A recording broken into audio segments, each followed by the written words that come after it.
Good morning, Professor Garlic. How wonderful it is to see you again, Lenora dear. Oh, here. You'll need these for today's class. A little treat for your auntie.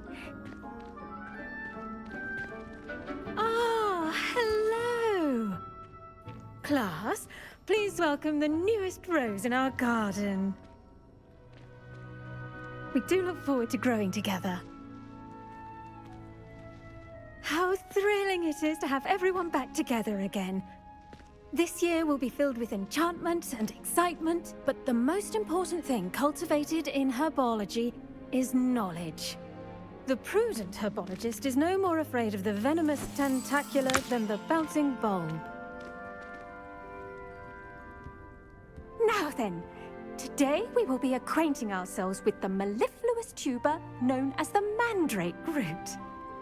Accio. Let's see if we can't make our fibrous friends a bit more comfortable, shall we? First, let's protect our ears.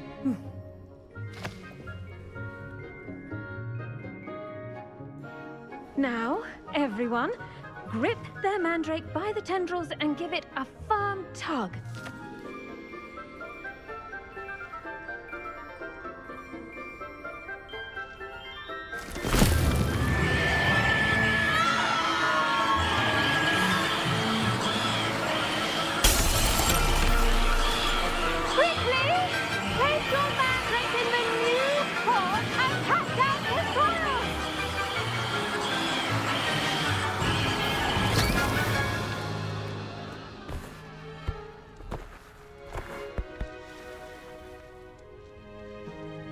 The soil should envelop the root like a warm, dirty blanket, putting the mandrake right at ease. Reparo! I'm very sorry about that. Yours was a bit mature, I'm afraid. All right then, off you go. Splendid work, everyone. Yes, Professor. Firstly, well done with your mandrake. They can be rather difficult to get a grasp of. Actually, I enjoyed it. I couldn't help but catch your enthusiasm. How kind of you. It seems you're already taking to herbology like a mandrake to fresh soil. Now, as I mentioned, next we'll be planting dittany. Let us find you some seeds. I already have some, Professor. Picked them up in Hogsmeade. You visited the Magic Neep. Wonderful. A prepared student is bound to bloom. I've arranged for you to have your own potting table here in the classroom. Wasn't easy to spare one on such late notice. Plant the seeds there now, and you can return to harvest them later. Even with soil, sunlight, and a bit of magic, they will take time to grow.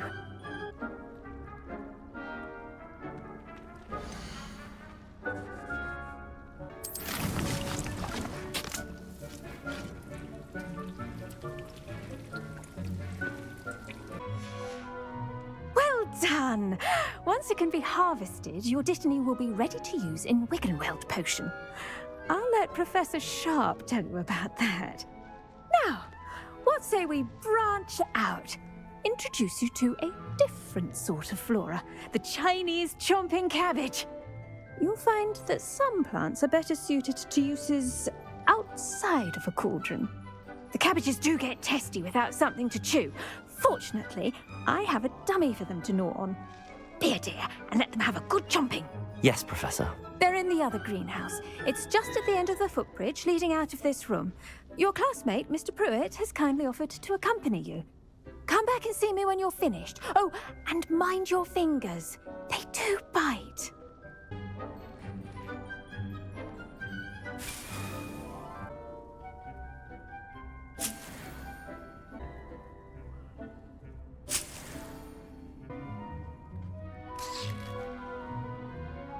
Now, see that dummy? Just toss the cabbages at it, and they'll do the rest.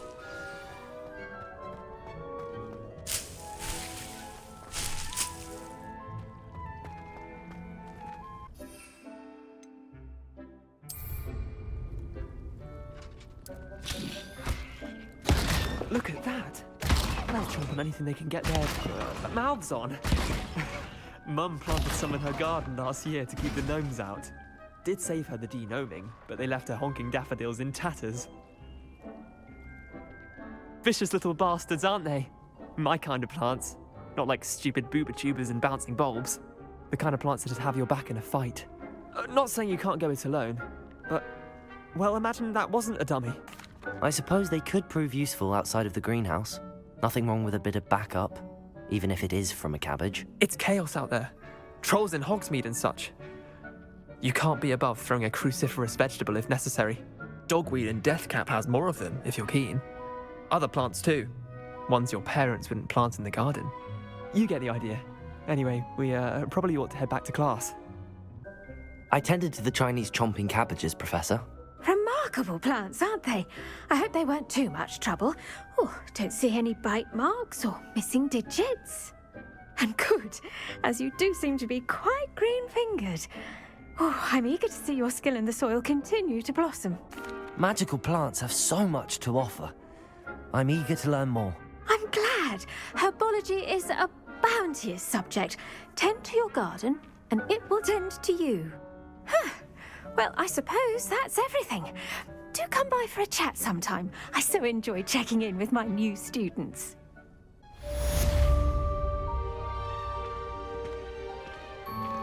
Those mandrakes are really relishing their new...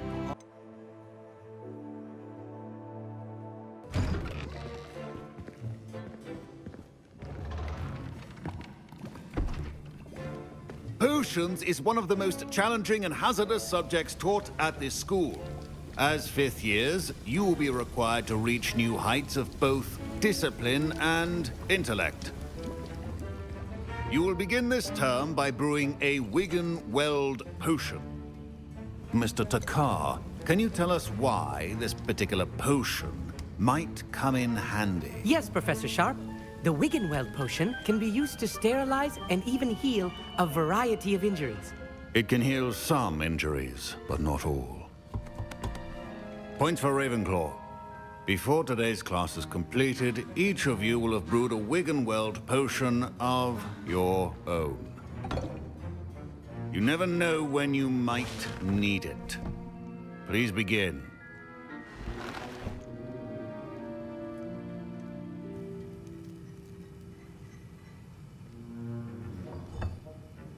Use a strong, even motion when crushing your ingredients. Please be meticulous when adding powder to your potions. One errant sneeze could be disastrous.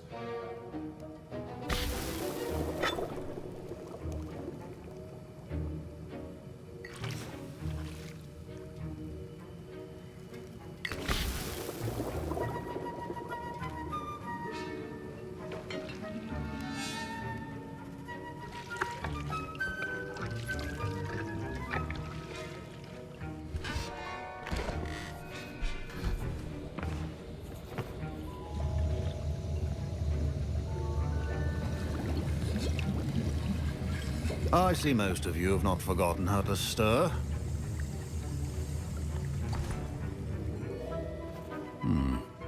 Not an easy potion to brew. Well done. And from what I hear of your recent exploits in Hogsmeade, you'd also do well to practice brewing the defensive Eduras potion. Professor Weasley had you acquire the recipe from J. Pippin's, correct? Yes, sir. Good. For the moment, you can find the ingredients you need in my office. But in the future, you'll be expected to provide your own ingredients. Some can be harvested from the plants you grow in your herbology class, and rarer ones can be purchased. Others, however, may be harder to obtain, and will require you to be a bit more resourceful. Come and see me when you've finished brewing, and we'll see if it was skill or luck the first time round. For Goblin Rebellion. Did I hear Professor Sharp say that you have permission to go into his office? He did say that. He wants me to get more ingredients to brew another potion. Brilliant! You, my friend, have been presented with an extraordinary opportunity. I'm Gareth, by the way. Gareth Weasley. Bit of a prodigy with potions, if I do say so myself. Pleasure to meet you. Wait, are you related to Professor Weasley? She's my aunt. Keeps too close an eye on me for comfort. Ugh. But she can't be everywhere. Listen, anyone with a troll-sized brain can brew an Eduras potion. I'm working on something that's certain to be spectacular. I'm just missing one tiny last ingredient that will add that extra spark. I suspect that's where I come in. You're as clever as I'd hoped. I simply need a single Fwooper feather. As you'll already be in Sharp's office with his permission, perhaps you could grab it for me. I'll get you the Fwooper feather, as long as you're certain Sharp won't miss it. I assure you he won't. Fwooper feathers aren't that valuable. Wait until you see what I'm brewing. Hurry back to me when you have the feather.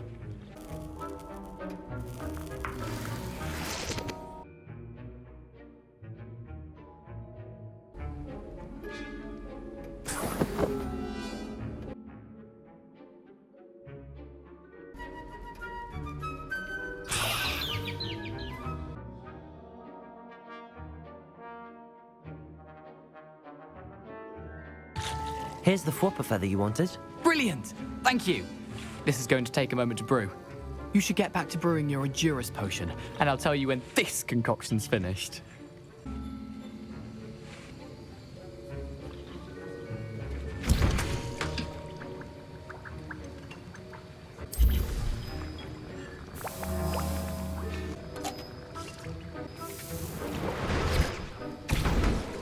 Get it! Not again. Dragon time! What happened? Well done, Gareth. What now, Mr. Weasley?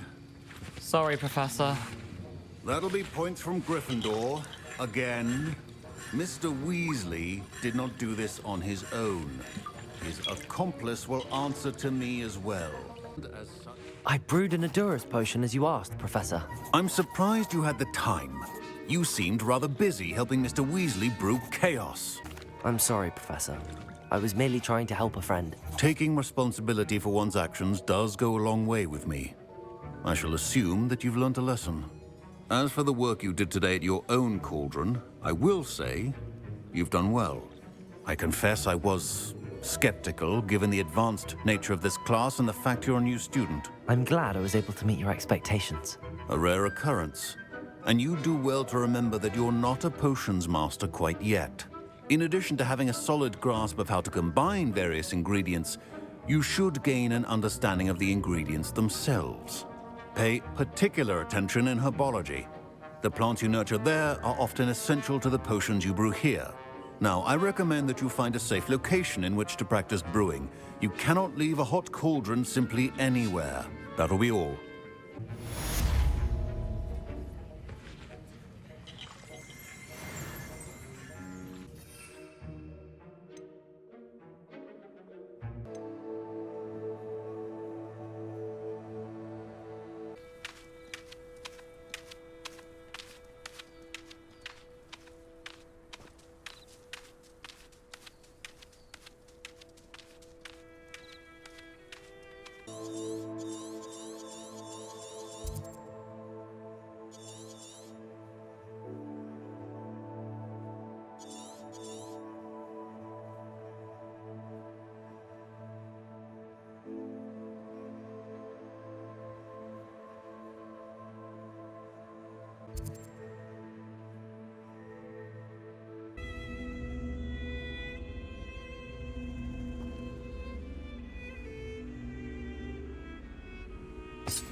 This could prove dangerous if I'm not careful.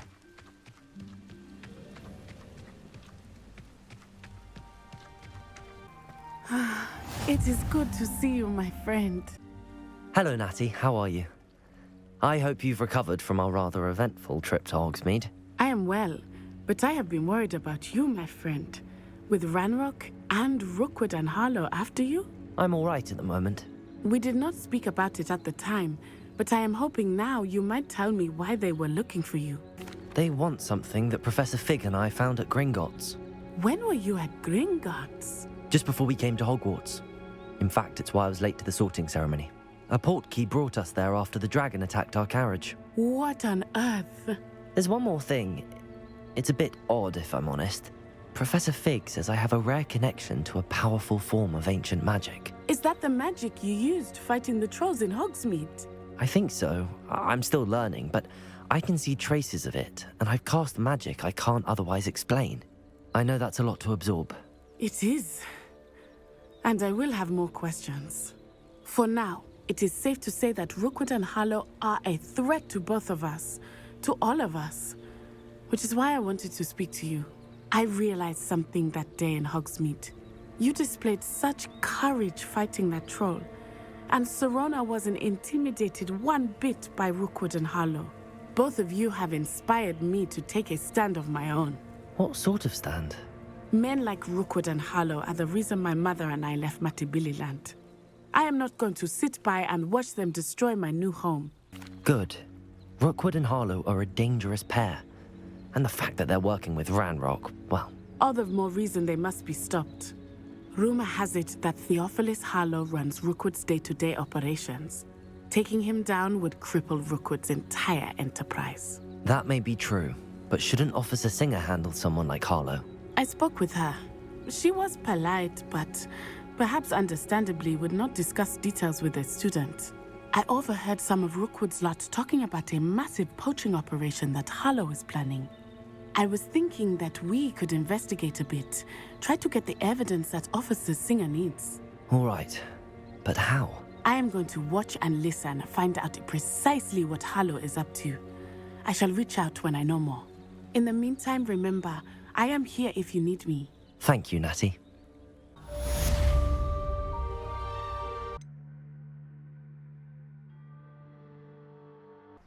I've no idea who it is you think I might have seen. I've been busy with my research.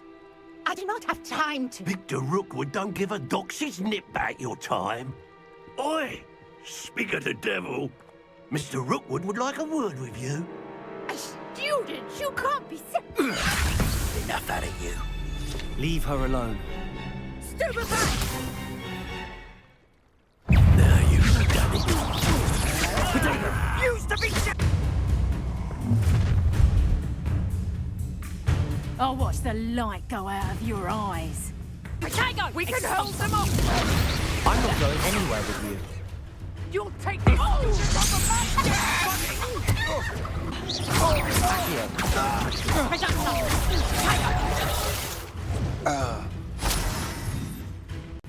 Expulso! Stupid! Leviosa! Accio!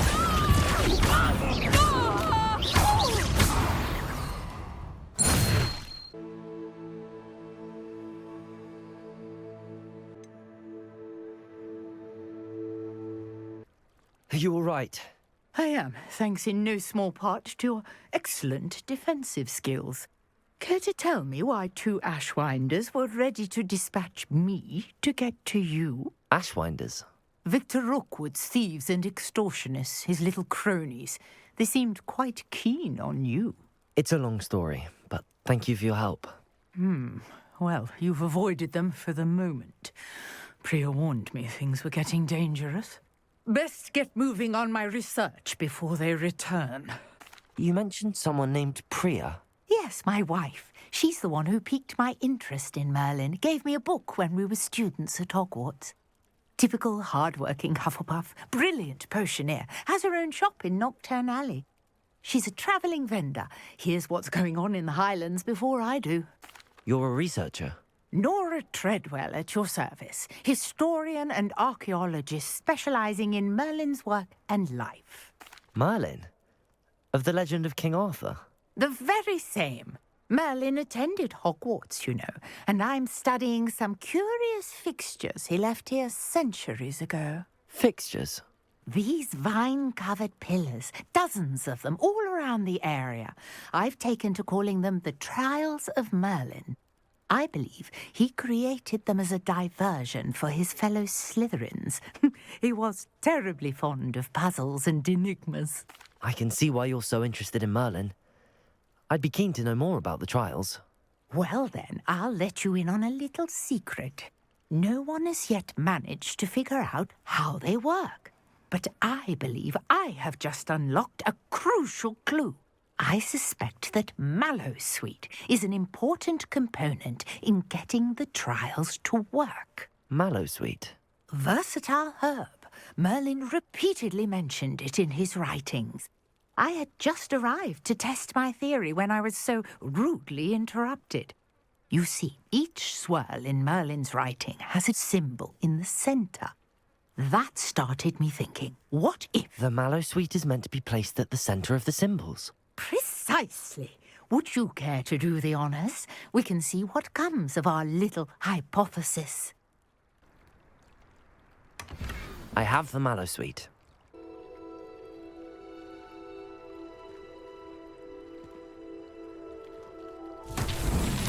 My word! Did you see that? Incendio! Merlin's beard! The flames make the pyre sink. Not so tricky after all, Merlin.